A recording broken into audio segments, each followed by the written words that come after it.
Happy Sunday, everyone, or whatever day it is where you are, because when this gets uploaded, it's not going to be Sunday anymore. Welcome to Pages in the Stars. My name is Ash. If you're new here, hello. If you're returning, welcome back. And if you haven't already subscribed, go ahead and hit that subscribe button down below so you can be alerted to all my bookish, not bookish, and sometimes ranty content. Today, I'm coming to you with another video from my Zatch Bell series where we're breaking down volumes 9 through 11 of Zatch Bell, so stick around because it's going to be an exciting one. I'm excited. I wanted to level with you and get real for a second because one of my friends brought up something kind of interesting to me. They said, you know, Ash, you talk about Zatch Bell a lot the way you talk about Star Wars. And you know what I realized? They're right. I do talk about Zatch Bell the way that I talk about Star Wars because Zatch Bell for me is on the same level. I got into them both within a year of each other, and as much as I would run around during recess or my after school time with a stick pretending it was a lightsaber and I was a Jedi, I used to do the same thing with my textbook covers and draw the Momoto and draw the spellbook design on the textbook covers and would run around pretending I was a Momoto. When I got home from school, I started my homework at 3:30, it was done by 4:30, and at 4:31 I was outside playing Momoto pretending I was helping Zatch and company take down an adversary. So yeah, Zatch Bell is big for me. That's why I'm taking the time to do an entire YouTube series dedicated to it. But with that being said, let's jump into volume 9. For volumes 9, 10, and 11, there are a few things I'm going to be skipping over just for the sake of time, like the fight with Barancha, the Praying Mantis Joe chapters, and the Majestic 12. We got places to go, people. We start off volume 9, and poor Zatch has a whopping fever of 98.7 degrees. Okay, I have questions. Kido tells him to stay at home and rest and chill with Ponygon, but Zatch being Zatch can't bear to be alone, so he follows Kido to school, wears himself out, passes out, and has to be taken to the nurse's office to rest. While Zatch is in the nurse's office, Kido gets a surprise visitor.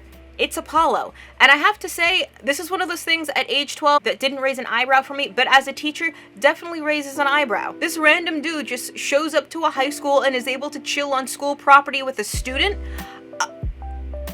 How? Anyway, Apollo shows up, but the moment Apollo shows up, we notice that he's missing someone. Rops is not with Apollo, and he's also no longer in the human world.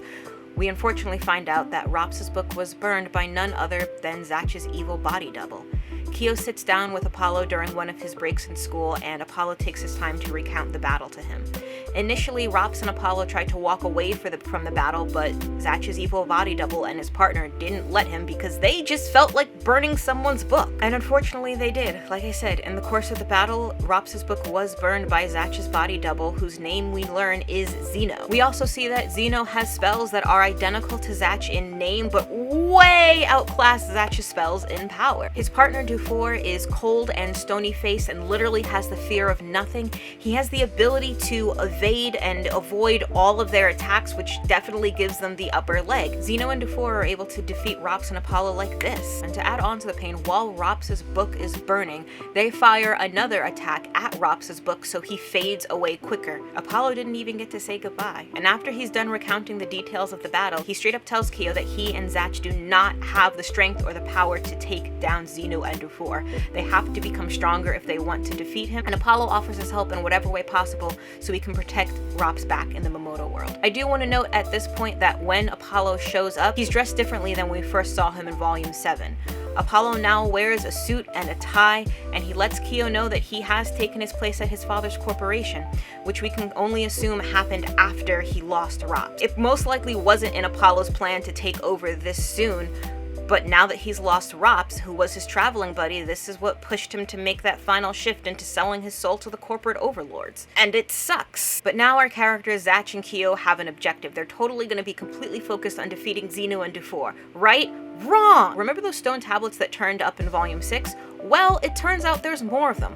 While out shopping one day, Kido finds another one and brings it home. He asks Zatch and Tia about the tablet and if they know anything about it, if they've ever seen one in the Momoto world, and in a classically 6-year-old fashion, both of them answer, well, it looks familiar. I think I've seen it before, but I don't really know. Kido declares that he's going to do some research on the tablet, which involves some truly scientific exploration while Zatch, Tia, and Ponygon are out training and playing. Before we close out Volume 9, a note appears in the book of every Momoto that tells them that the amount of contestants in the competition has been reduced down to 40. And then Kido's dad calls him to let him know that that stone tablet that he found has mysteriously disappeared and he doesn't know where it is. And this is all happening as we see the shadowy figure crawl into Kiyo's room and steal the stone tablet that Kiyo had. Volume 9 was a difficult one because we had to say goodbye to Rops, and it wasn't even a fair fight. It wasn't like the fight that Zatch and Kiyo had with Rops and Apollo, where there was a mutual respect for each other on both sides. Zeno and Dufour clearly operate under a different pretense and don't care. We have to remember that this is the nature of the battle. Not every Momoto, and we've seen, is going to be Zatch, or is going to be Tia, or is going to be Kanchime. But when we see the more friendly Momotos, and the Momotos that Zatch has become close with end up getting sent back to the Momoto world at the hand of evil, it hurts because Rops have been set up to be a potential ally for Zatch. But as we remember, this is the nature of the battle. So as much as we feel for Zatch for losing one of his friends, it also feels like we're losing them too, in a sense. And then of course Raikou has to kick it up a notch by bringing us back to these stone tablets and having some shadowed assailant whisk them away. So that pretty much wraps up Volume 9. Let's jump into Volume 10. And for the first bit of Volume 10, we're following Kanchime around. I should note, just Kanchime, not Kanchime and Folgore, just Kanchime, because our favorite little duck-faced Momoto has been separated from his partner again. Folgore, you are an international superstar. You have money. Hire a nanny. Hire childcare. Something. Get him one of those little tracking bracelets. Find my iPhone. No, how about find my Momoto? Because you can't. Kanchime has somehow wound up as a clown in a traveling circus in Spain, and he just about sucks at everything he does, but because when he fails, it's funny, he makes the crowd laugh.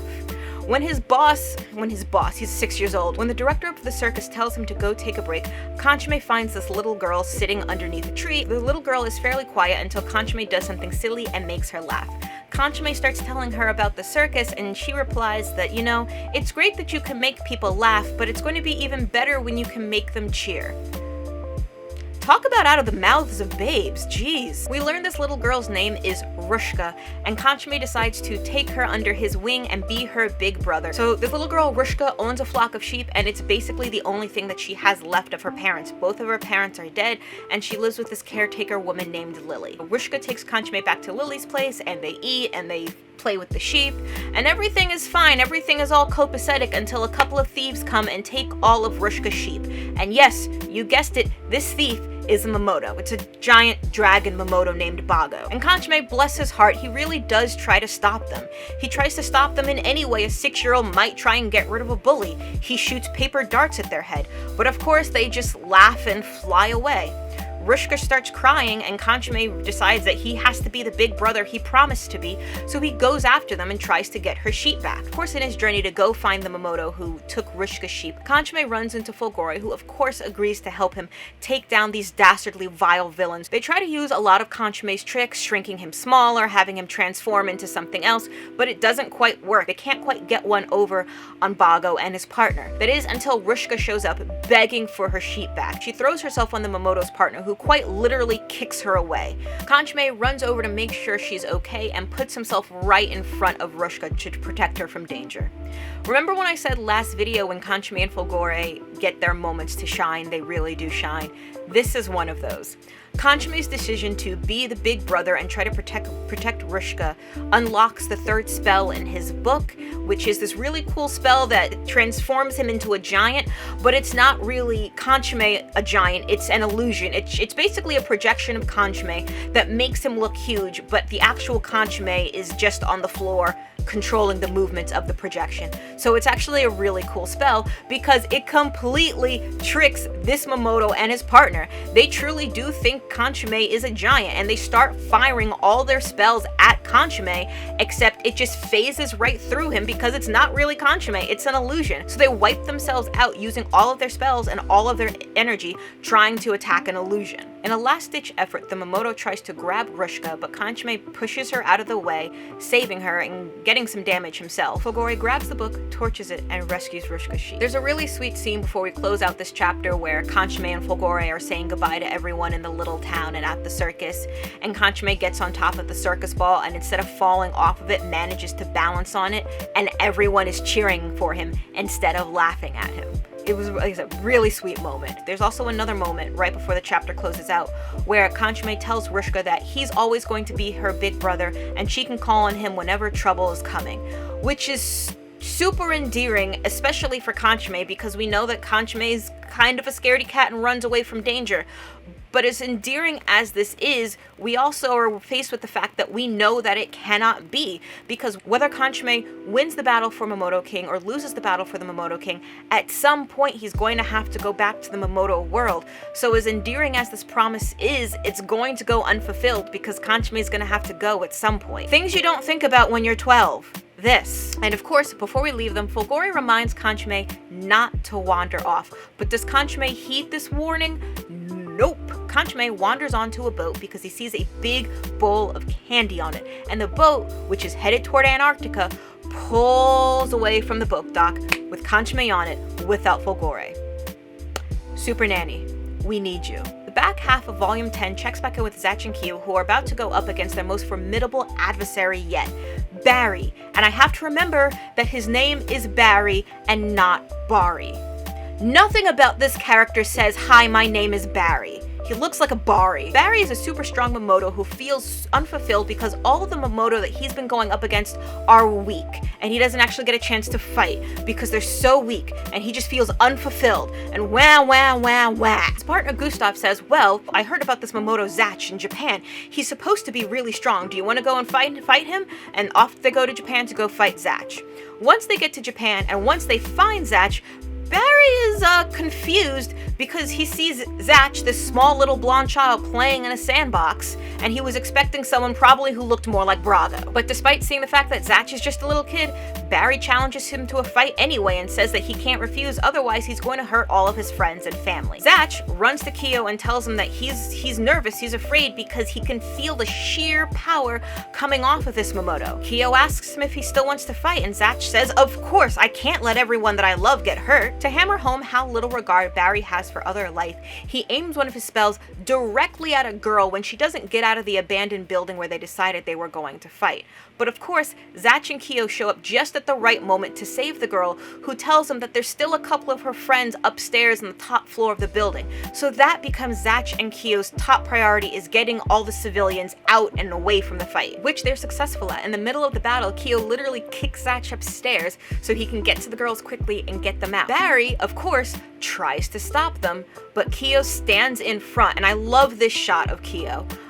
Kido literally stands in front so Barry can't get to Zatch while he's getting the girls out. Barry's partner makes a remark about how their dedication to getting the girls out makes them strong, but of course Barry, being Barry, is just getting frustrated by this whole situation and just wants to fight. So while Kido is trying to protect Zatch and the girls by literally trying to form a wall in front so they can get out, Barry decides, like I said, that he's not a fan of this idealism, this we have to save everyone, we have to save the human mentality, and punches Kido straight on and knocks him out. Barry brags about it, trying to prove how strong he is, but his partner is noting that, no, you actually had to punch this human to knock him out, so the human is strong in this case. Kido manages to get up and tell Zatch that he did the right thing, but Kido is not in such great shape right now, at all. The pairs continue to fight, and Barry continues to remark about how unfulfilled he is, and how these two are just as weak as the other duos that he fought, and he just wants to fight strong. He just wants to fight a strong Momoto. Even Zatch's strongest spell, Bauza Kerga, that frighteningly beautiful lightning dragon that I talked about last video, isn't enough to take Barry out, and that spell, using it, completely wipes out Kido. He is donezo, to the point that Zatch has to pick him up, haul him somewhere, and hide Kido somewhere where he's going to be safe. While he's hiding, Kido tries to be slick and sneak into a piece of construction equipment that he wants to use to damage the building further, so the building debris will fall on top of Barry and his partner Gustav. This sort of works, but doesn't quite really work because they're able to find Kido, and when Barry goes after Kido again, Zatch throws himself in front the same way we saw Kanchime put himself in front of Rushka. And when Zatch puts himself in front and Barry tries to hit him, for some reason his hit, it won't penetrate, and then he tries to hit him again and it doesn't work. It's like there is an invisible force field that is around Zatch that won't allow Barry to get through. Noticing this, Barry's partner Gustav just shuts the whole thing down and walks up to him and says, "Your name is Zatch, right?" And asks Zatch what kind of king he wants to be. Zatch says, of course, we know at this point, Zatch desires to be a kind king. Gustav says, you know this is going to put you at a disadvantage because not everyone you fight is going to want to be like that. And Zatch says, I know, but that is the only type of king there can be. So Gustav goes to Barry and says, see, Zatch has something to fight for. You are nothing more than a thug with no ideals. You keep fighting all these strong opponents, but you're just fighting to fight. You're not fighting for a cause. You're not fighting for a reason. Gustav then asks Barry, what kind of king do you want to be? And Barry says he wants to be a strong and powerful king who will have no enemies who will ever dare to go against him. So at this point, Gustav allows Kido and Zatch to go for the simple fact that aside from the fact that they were strong opponents who had something to fight for, this battle now gave Barry something to fight for, and Gustav is grateful for that. Barry pledged that he's going to learn everything that he can to be the kind of king that he wants to be, a strong and powerful king, which I have to say I guess is a slight improvement to blindly fighting everyone you come across. I guess Zatch and Kido were pretty upset and beat up after their loss against Barry. They spend some time trying to recuperate, and the last chapter of Volume 10 follows Ponygon as he goes on this little side adventure to try and find his book owner, because he still doesn't have his book owner yet. We are 10 volumes deep into the series, and we have a Mamoto who still does not have his book owner. That sounds like it's a problem. I enjoyed Volume 10 because Volume 10 to me was all about having something to fight for. Kanchime had to fight for Rushka. Zatch is still, of course, on his quest to become a kind king. Barry decides that he has something now to fight for. He wants to fight to become a strong king. So Volume 10 to me was all about finding something to fight for. And it was really cool getting to see Kanchime have something to fight for. I loved getting to see Kanchime step up to the plate and be a big brother. It was also cool that in this volume he declared that he was going to be Rushka's big brother, and his newest spell is an illusion that just makes him big. That was a connection, again, that I had not made when I was 12, but it's something that I think about now, and I think that was definitely deliberate there. But now, we're going to get into Volume 11, and like I said, I apologize for the whole fool I am about to make of myself right now. In Volume 11, we get introduced to Kido and Dr. Riddles. Let me explain something right now. This fried rice-loving little munchkin, this is my son! I absolutely love Kido. The moment he popped up on the screen, because like I said, I did start with the anime before I got to the manga, but the moment he popped up, he completely stole my heart. I think 6th grade me, little middle school me, saw him and thought to myself, you look like the type of Mamoto who probably just sits around and reads a lot of books when you're not busy fighting, or spends a lot of time in the library. And I was that kid who forgot to eat her lunch because she was so busy reading a book at the cafeteria table, or would walk into things in the hallway because I was trying to read a book while I was walking. So to me, I think I had kind of felt like I had found my Mamoto kindred spirit. It was probably one of my very first comfort characters, and if we're being honest, that hasn't really changed. When I was going through some not so fun stuff earlier this year, I had a friend who came to me and said, hey, can I draw you something to cheer you up? And I asked them to draw me Kido, and I absolutely love the way this drawing came out. So thanks, Dan, for that. I really appreciate it. Kido is super gullible and kind of cocky. All of his spells revolve around machinery and artillery in one way or another. He has one singular horn sticking out of the top of his head, and considering the fact that all of his spells revolve around machinery and artillery, it wouldn't be unreasonable to assume that the horn on top of his head is probably metal. He's also really small. Most of the times when we see him, if he's not fighting, he's literally sitting on Dr. Riddle's shoulder. He believes absolutely anything Dr. Riddles tells him, which turns into this running gag in both the manga and the anime, where Dr. Riddles will say something completely and totally outlandish. Kido will say, really? Dr. Riddles will say, just kidding, and then we get this shocked face from Kido. This happens over and over and over again. Dr. Riddles constantly talks about how he's the amazing doctor who knows everything, and Kido absolutely 100% believes him.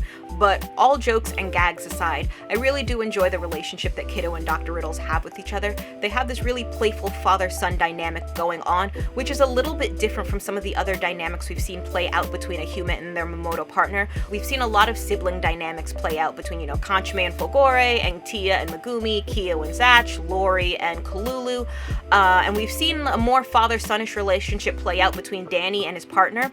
However, there wasn't a mutual respect in that relationship, at least to me, until Danny got to the end and had that moment of maturation.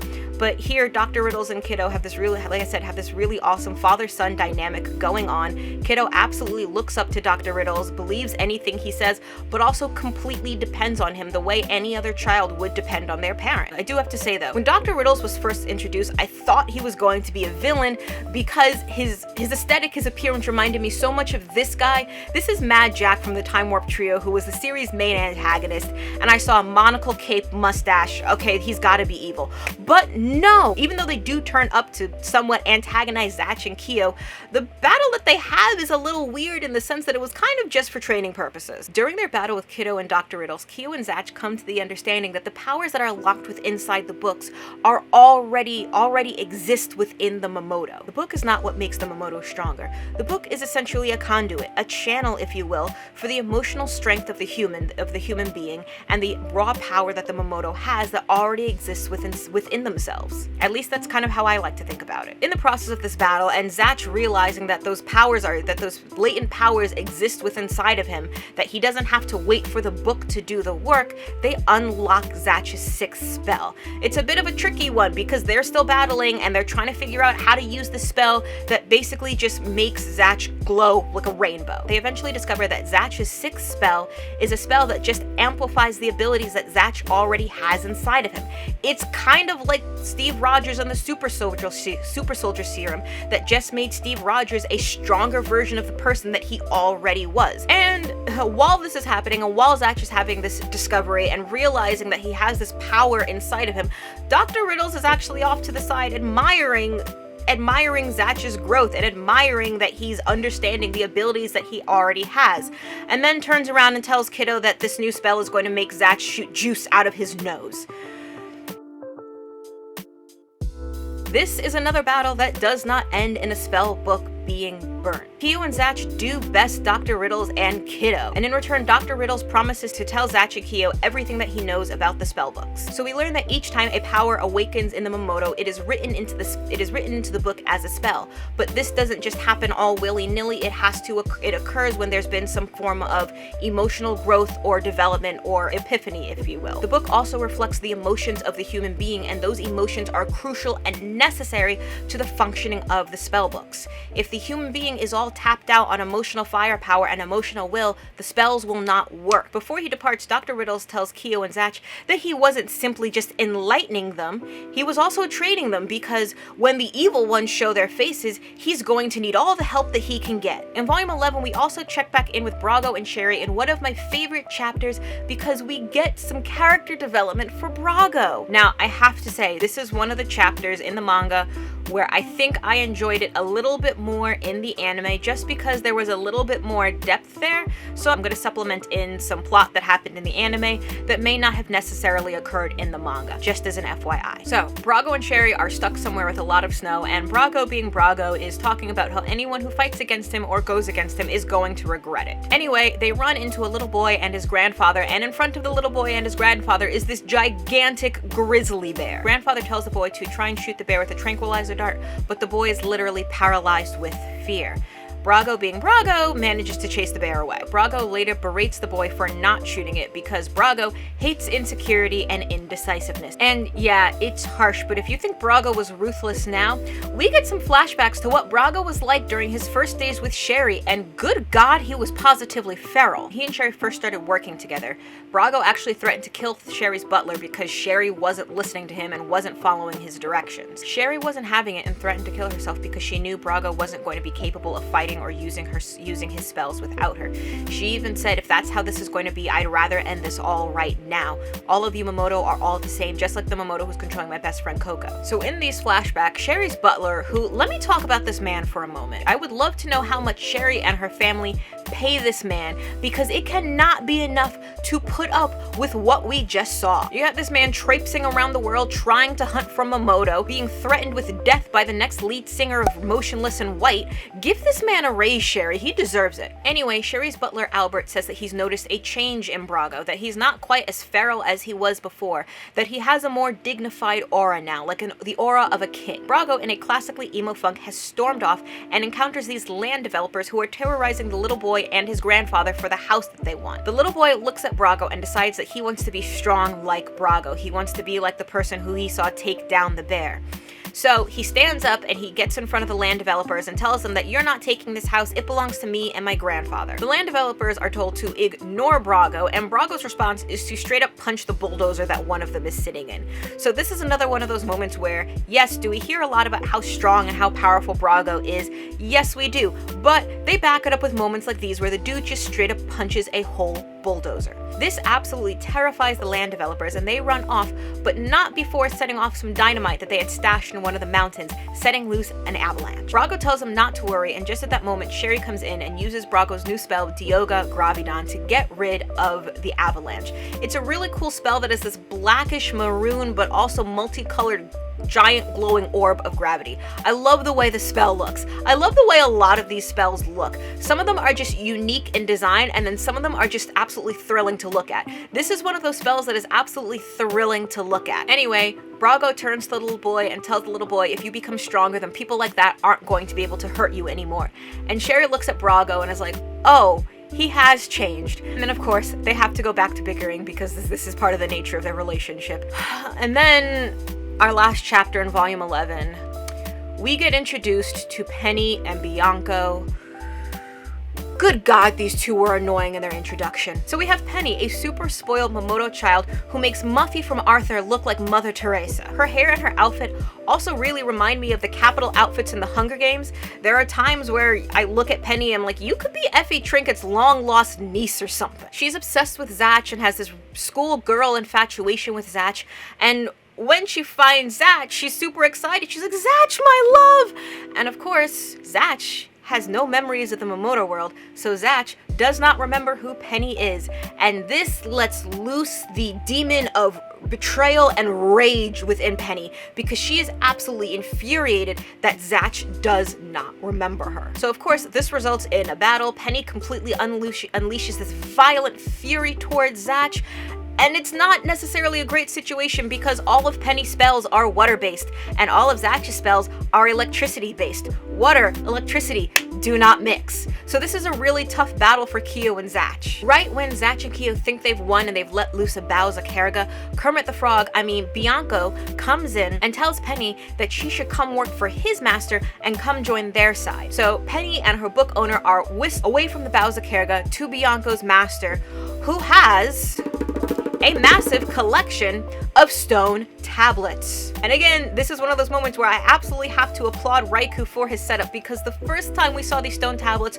was in volume 6, and now indeed we see that they play a much bigger part in the plot, and there is something much larger at work here. Bianco's master is this Momoto who wears this mask and floats and goes by the name Milordo Z. We learn that encased in these stone tablets are Momoto from the battle of 1,000 years ago. Let me repeat that. Within these stone tablets are the Momoto from the battle of 1,000 years ago. Not all of them, just the Momoto who lost to a demon by the name of Goron of the Stone. He had a spell that allowed him to encapsulate the Momoto and their book within stone. I can't help but feel like this was a subtle, not so subtle nod to Greek mythology, because it seriously reminded me of Medusa a bit. So Milordo Z's plan is to let loose the Momoto, these Momoto from 1,000 years ago, let them loose from their stone tablets. He's created this special moonlight stone that allows him to break the spell that will free them.